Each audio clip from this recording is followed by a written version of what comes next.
A paz do Senhor, irmãos. Que bom nós estarmos juntos mais uma vez. Eu sou o pastor Emerson.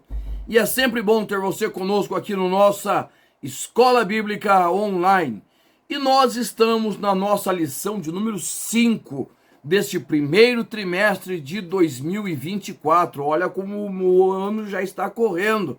Esta será a nossa primeira aula em fevereiro, né? Já estamos nos aproximando e na metade do nosso primeiro trimestre. E a lição de hoje, ela vai falar sobre a missão da Igreja de Cristo. A lição de número 5, a missão da Igreja de Cristo. Lembrando que na lição de número 3, nós falamos da natureza desta igreja. Ou seja, qual a sua origem, quais as suas dimensões, qual a sua função.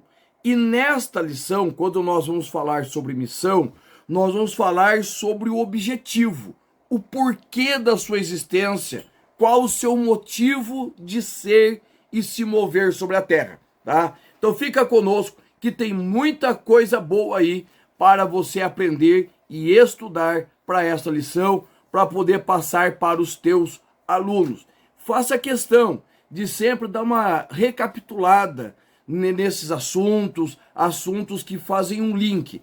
Lição 3, natureza. Lição 4, missão. Natureza, origem, missão, função, objetivo. Tá bom?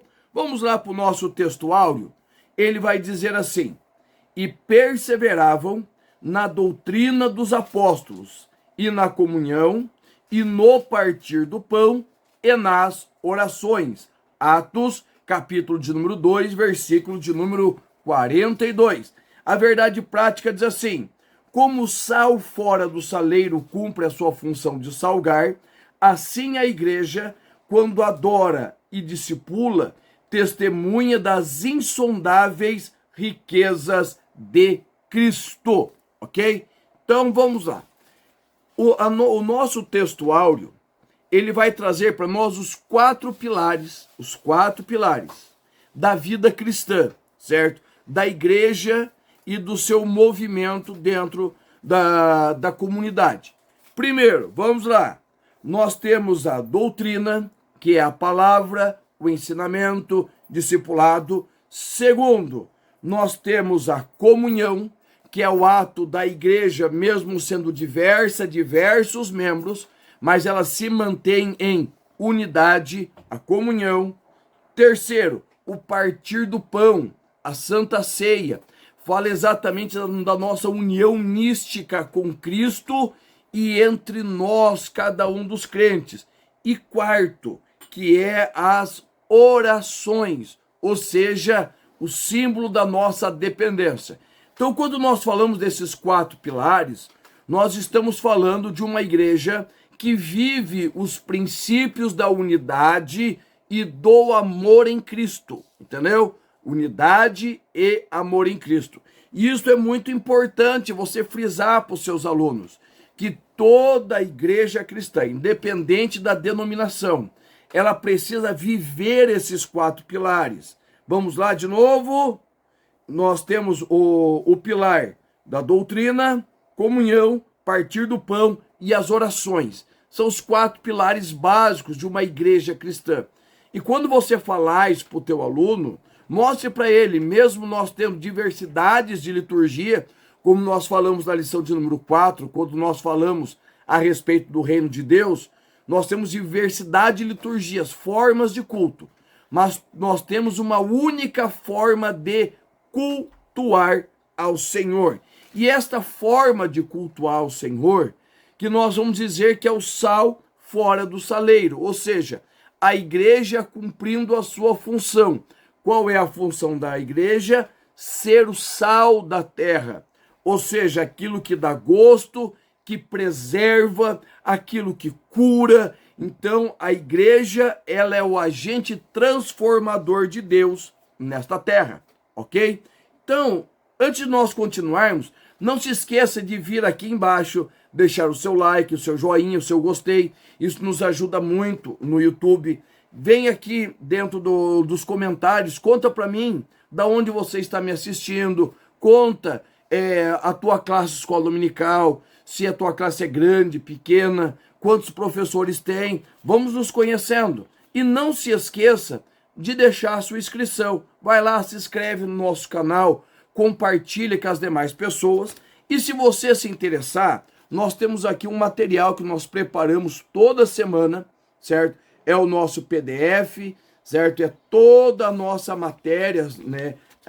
Essa semana são 9 páginas, totalmente bíblico, bases bíblicas, para te ajudar a preparar a sua aula. Se lembre, este é a preparação da minha aula.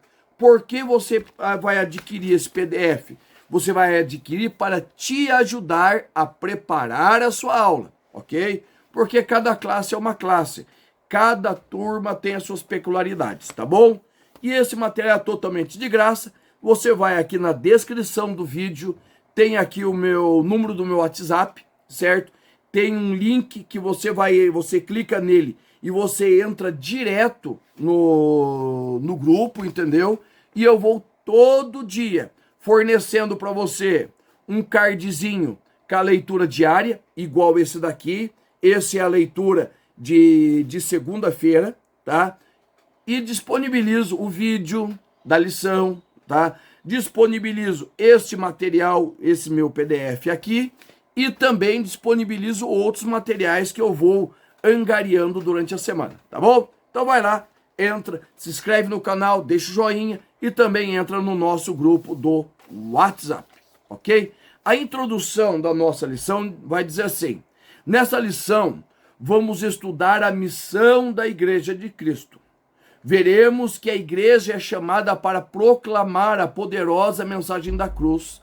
Assim, ela cumpre a sua vocação de eleita, quando participa da grande comissão deixada pelo seu fundador, Jesus Cristo. Como consequência desta realidade, veremos que a igreja é uma comunidade adoradora de comunhão e, finalmente, é uma comunidade que exerce um grande papel no presente século. Portanto, a Igreja de Cristo exerce uma grande missão neste mundo. E nós vamos ver esta missão em 3 tópicos da nossa revista. No primeiro tópico, nós vamos falar de pregação e instrução. No segundo tópico, adoração e edificação. E no nosso terceiro tópico, nós vamos falar de comunhão e socialização. Então fique conosco, tem muita coisa boa por aí, tá? Quando nós falamos da ideia de pregação e instrução, nós vamos falar no nosso primeiro subtópico sobre proclamação das boas novas. Deixa eu já de antemão trazer uma coisa para você. A igreja é muito mais do que um clube social. A igreja é muito mais do que projetos assistenciais. A igreja é um corpo que foi chamado para pregar o evangelho, para anunciar as verdades do reino. Frisa isso para o teu aluno. Nós vamos falar isso no nosso último tópico, nós vamos falar melhor, mas frisa para o teu aluno. A ação social dentro da igreja é importante, mas o maior bem que a igreja pode fazer para a sociedade é exatamente pregar o evangelho da salvação, tá?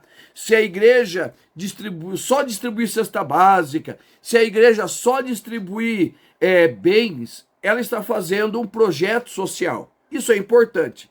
Mas o princípio, a grande necessidade da igreja não é fazer assistencialismo. Por isso nós temos o governo. A igreja ajuda, mas o governo é responsável. Qual é o princípio da igreja? É a pregação do evangelho, é a anunciação do reino de Deus. Em Atos capítulo 8, versículo de número 12, vai dizer assim: mas como crescem em Filipe, que lhes pregava, olha só, lhes pregava acerca do reino de Deus e do nome de Jesus Cristo, se batizavam tanto homens quanto mulheres. O que Filipe fazia? Pregava sobre o reino e sobre o nome de Jesus. Havia assistência social na igreja primitiva?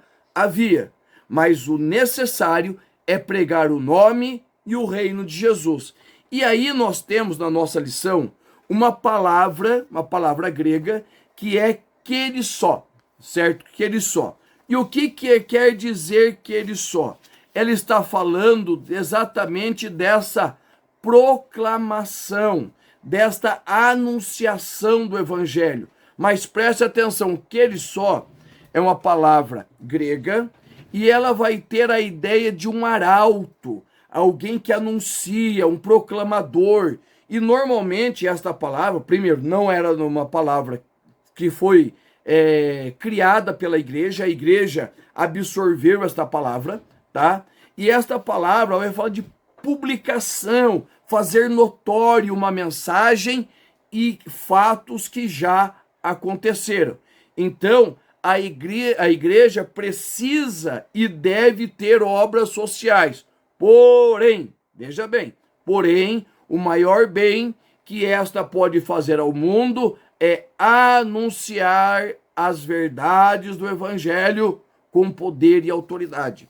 Porque, irmãos, é a palavra que muda, é a palavra que transforma, é a palavra que resgata, é a palavra que cura, é a palavra que liberta. Quando a igreja prega, ela está levando liberdade aos cativos. O nosso segundo tópico vai nos explicar qual é o objetivo desta pregação.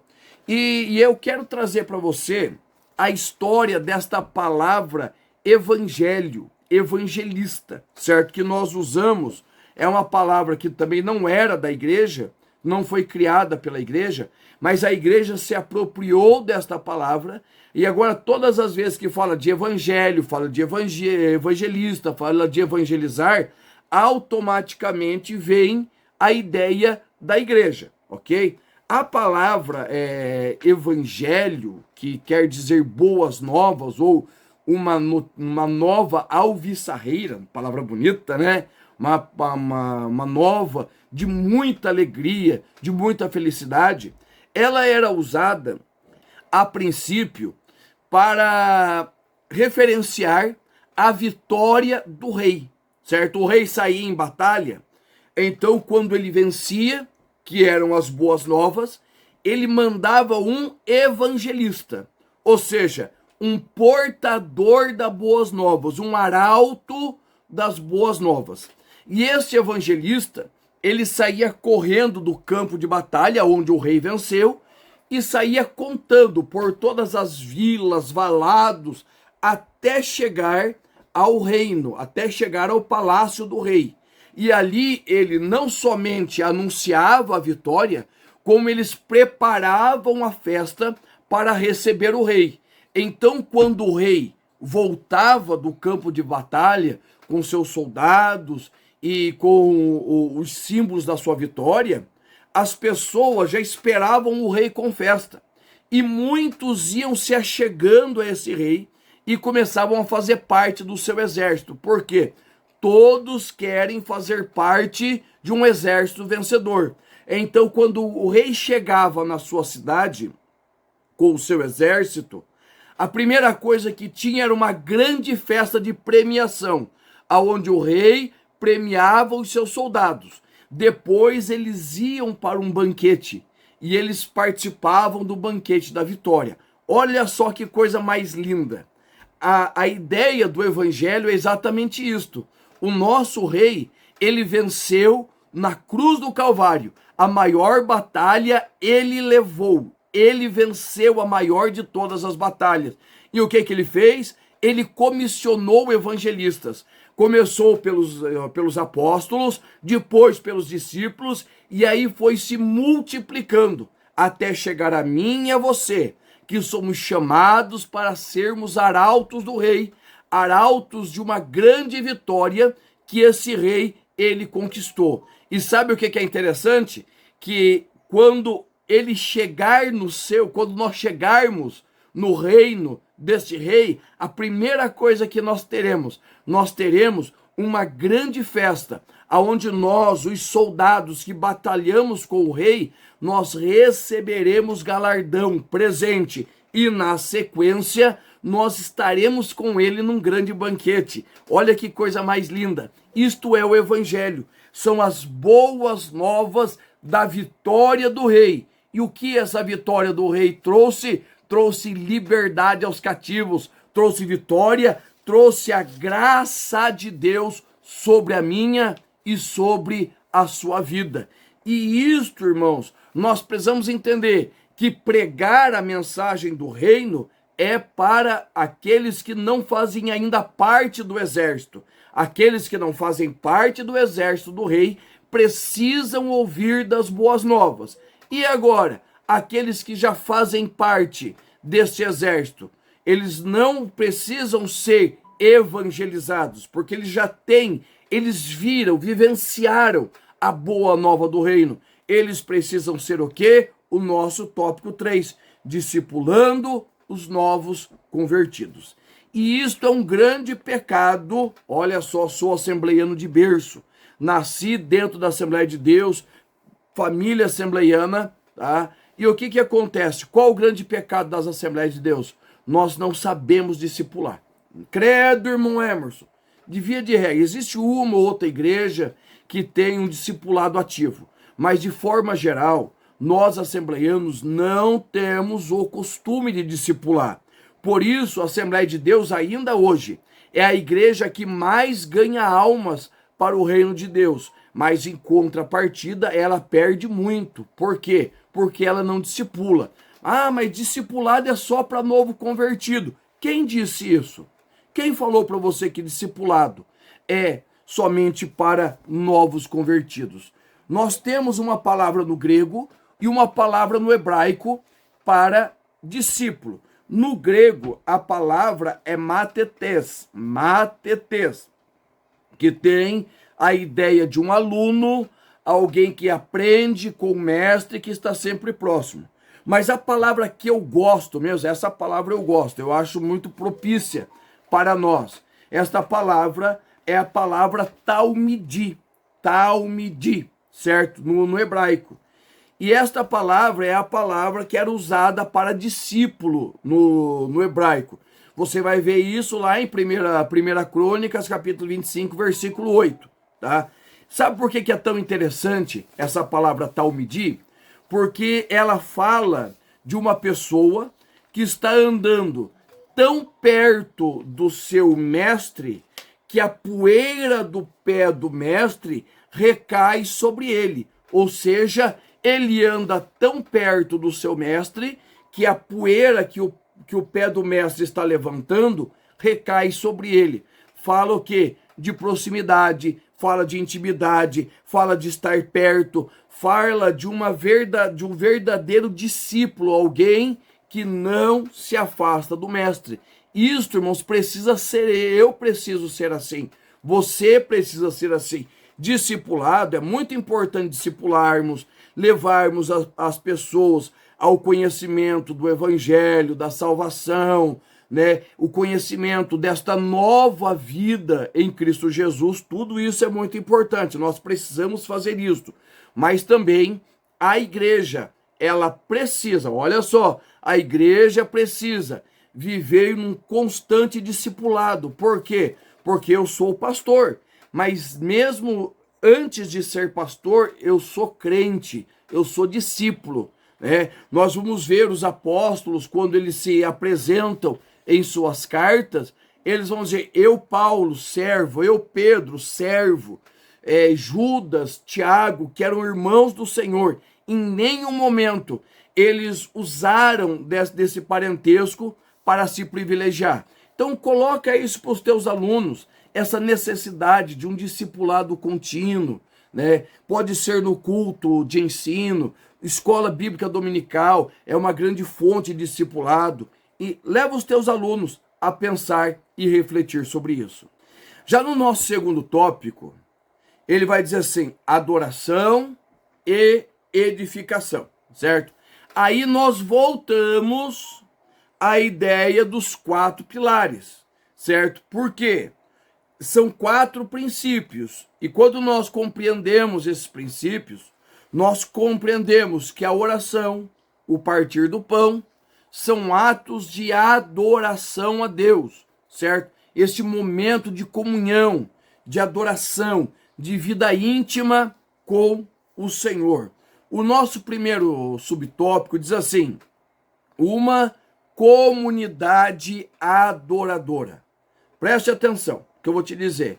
Não existe intimidade maior entre o homem e Deus, a mulher e Deus, do que no momento que ele está de joelho orando, colocando as suas necessidades, adorando ao Senhor, falando que o Senhor é lindo, agradecendo pela salvação, agradecendo pela família, pelos livramentos, pela cura, agradecendo pela boa mão do Senhor. A oração é o maior momento de intimidade que nós podemos ter em família, que nós podemos ter como casal. É a maior intimidade que você pode ter com Deus. É só você olhar 1 Samuel, capítulo de número 1, certo? Versículos de 12 a 17. Vá lá ver Ana orando e você vai ver o grau de intimidade. O grau de intimidade era tão grande que ele moveu o coração do sacerdote Eli. A princípio ele achou que ela estava embriagada, mas quando ele compreendeu a necessidade dela e o porquê ela orava, o seu coração se moveu. Imagine do Senhor, foi tão grande o mover do coração de Deus em direção a Ana, que ela não lhe deu apenas um filho, Deus lhe deu um dos maiores homens na história de Israel, que é a história do profeta Samuel. Então, adoração tem a ver com serviço a Deus. Não é algo que a gente faz apenas no momento de culto, momento público. Tem a ver com a nossa vida, o serviço que nós prestamos para o reino. E preste bem atenção, serviço, pega o teu aluno e mostre para ele que serviço para o reino não é somente pregar, cantar, catar um papel de bala é serviço, orar pelos enfermos, visitar os idosos, vai lá cantar um hino, estar com eles, tudo isso é serviço para o reino, certo? Ajudar um necessitado, tudo isto é serviço para o reino de Deus. Então, a igreja, uma igreja adoradora, é uma igreja que serve a Deus com tudo o que tem. Aí nós vamos ter a ideia da palavra latreia, que tem na nossa lição, certo?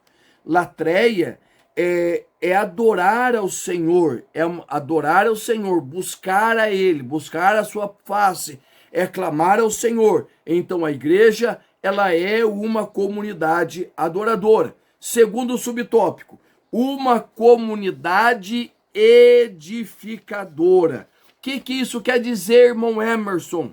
É uma comunidade que está sempre construindo laços, construindo pontes, certo?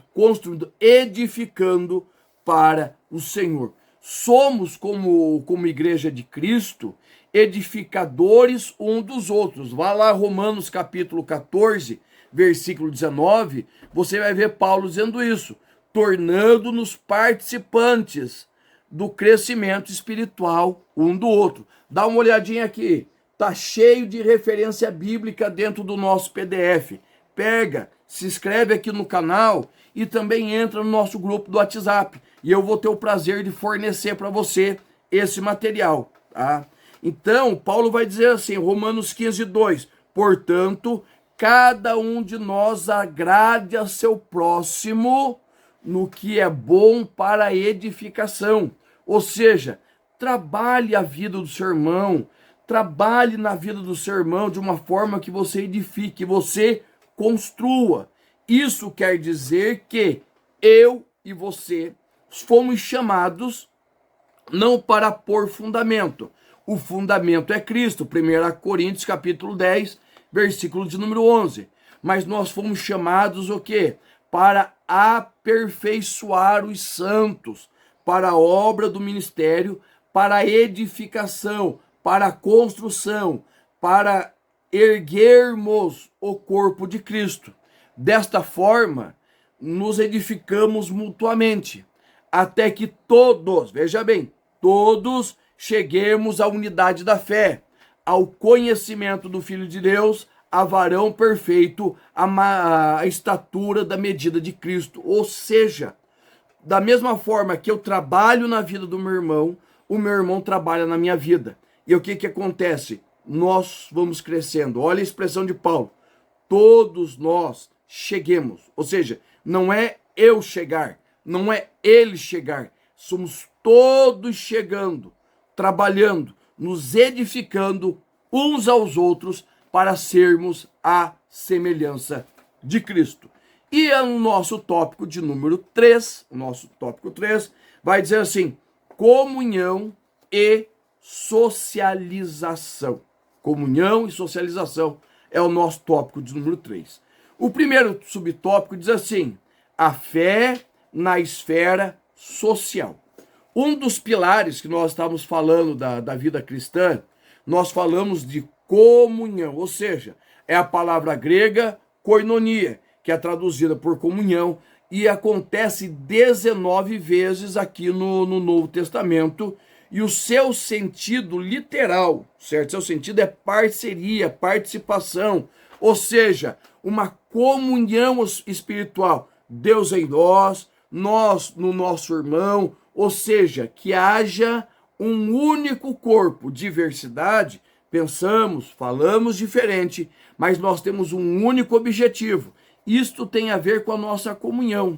Muitas vezes temos algumas diferenças teológicas, uns são os calvinistas, outros são arminianos, isso são diferenças teológicas, mas no princípio nós temos todos um único fundamento, que é Cristo Jesus. O segundo subtópico vai falar o seguinte: unidade e fraternidade. Esta palavra fraternidade, ela quer dizer harmonia e união entre aqueles que vivem em proximidade ou que lutam pela mesma causa, certo? Laço de parentesco entre irmãos, irmandade. Ou seja, esta palavra tem tudo a ver com o cristianismo. Tem tudo a ver com a minha vida cristã e a tua. Por quê?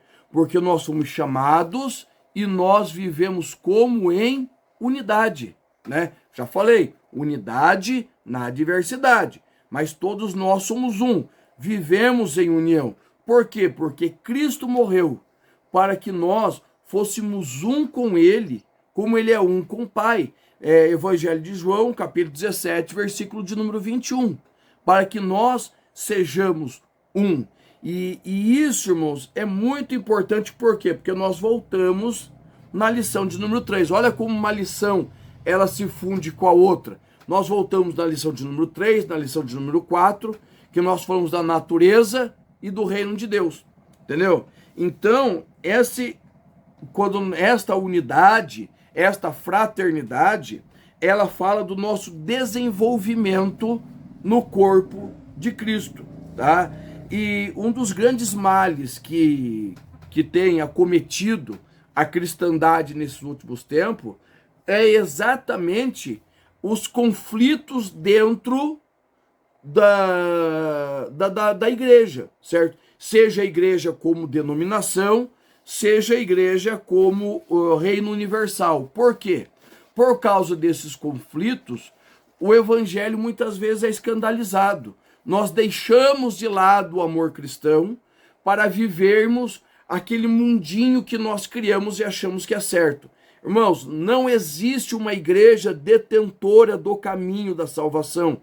Todas as igrejas que mantêm os 4 pilares, a salvação em Cristo Jesus, elas devem ser observadas. Não existe uma igreja, certo? No sentido de denominação que seja certa. A única igreja certa é a igreja universal. Até a semana passada eu fiz uma brincadeira de igreja universal e igreja católica. Por quê? Porque a palavra católica quer dizer universal, tá? E nós estamos aí vivendo ela na sua plenitude.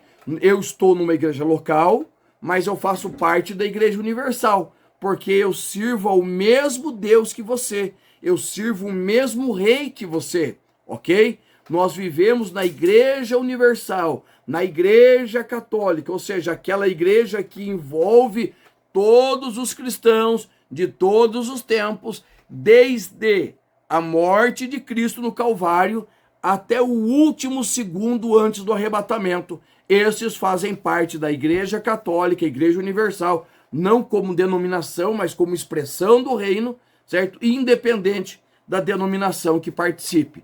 E o nosso último tópico, subtópico, fala assim: a fé na esfera social. Olha só, a igreja tem a sua formação como instituição espiritual. Ela também tem o seu CNPJ, pessoa jurídica, certo? Que paga imposto, tem uma razão social, né? É quase como uma firma, certo? É quase como uma firma porque ela tem as suas necessidades, mas ela também tem a sua faceta, tem um lado dela, que ela tem um lado social, de atender os necessitados, de olhar para aqueles que precisam. Mas veja bem, esse social também tem muito a ver com os relacionamentos. Se você quer saber se uma pessoa vai permanecer na sua igreja ou não, é simples, ela começou a frequentar. Ela começou a se envolver com os cultos, começa a se interessar pelos trabalhos da igreja, ela começa a se envolver, tem tudo para essa pessoa começar a congregar com você. Por quê? Porque ela está se socializando, se familiarizando. Por que tem muita gente que vem na igreja e logo desaparece? Porque ele não quer fazer parte dos movimentos, não quer fazer parte dos trabalhos. Certo? Ele vem, vai embora, não dá paz, não conversa com ninguém. E quando nós começamos a socializar, conversa, risada, quando nós começamos a fazer parte dos trabalhos, cultos, as pessoas vão se envolvendo, vão se interessando e vão participando da obra do reino, tá? E isso nós temos, por exemplo, na igreja, nós temos cultos festivos, nós temos festas de aniversário, nós temos, infelizmente, funeral. Tudo isso faz parte da obra social. Nós temos batismo na igreja, nós temos bolo, confraternização no final de ano, nós temos todo um movimento social. Isso faz parte da igreja, certo? E quando as pessoas eles se interessam e participam desses movimentos, eles vão cada vez mais se consolidando como membros da igreja. Mas quando nós falamos da área social da igreja, que é o atendimento dos pobres necessitados, nós precisamos ter em mente, a igreja sempre teve a sua área social. É só você ir para Atos capítulo 6. A igreja estava se formando e havia necessidade de cuidar dos órfãos, das viúvas, dos pobres, e por isso foi formado o que para mim é um dos ministérios mais importantes que nós temos dentro das igrejas, chamado diaconato, que é aquele que serve diretamente, serve à mesa, atende os necessitados, conhece as viúvas, que cuida daqueles que estão em vulnerabilidade. Então é muito importante nós conhecermos isso, sabermos disso. Mas, todavia, entretanto, a igreja não pode viver só de obra social. A igreja não pode viver só de culto festivo. A igreja, ela foi chamada para pregar o evangelho. E o maior bem que uma igreja pode fazer não é dar uma cesta básica. Cesta básica faz parte do nosso trabalho. Mas o maior bem que a igreja pode fazer é pregar o evangelho do reino, é falar de Jesus Cristo, é anunciar o reino de Deus para aqueles que estão em situação de necessidade. Por quê? Porque já dizia Davi, e eu vou falar para você, Davi vai dizer assim: fui moço, hoje sou velho, nunca vi um justo desamparado, nem a sua descendência mendigar o pão. Ou seja, quando nós entregamos a nossa vida a Jesus, o Senhor vai abençoando a nossa vida. Não estou falando de ficar rico, estou falando da prosperidade do reino, de ter para você e para repartir com os outros. Então, a maior obra social da igreja é pregar o evangelho. Lógico, nós temos distribuição de alimento, nós temos cuidados com os pobres necessitados, Mas também nós temos esse lado que é cuidar dos órfãos, das viúvas, tá bom? Eu espero ter te ajudado, eu espero ter contribuído com a sua aula, né? Leve isso para os seus alunos, leve uma forma bem prática. Você vê, as minhas aulas são todas práticas, para que você leve prática para os seus alunos, para que eles possam sair e aplicar no dia a dia, tá bom? Deus te abençoe, a paz do Senhor e até a nossa próxima aula.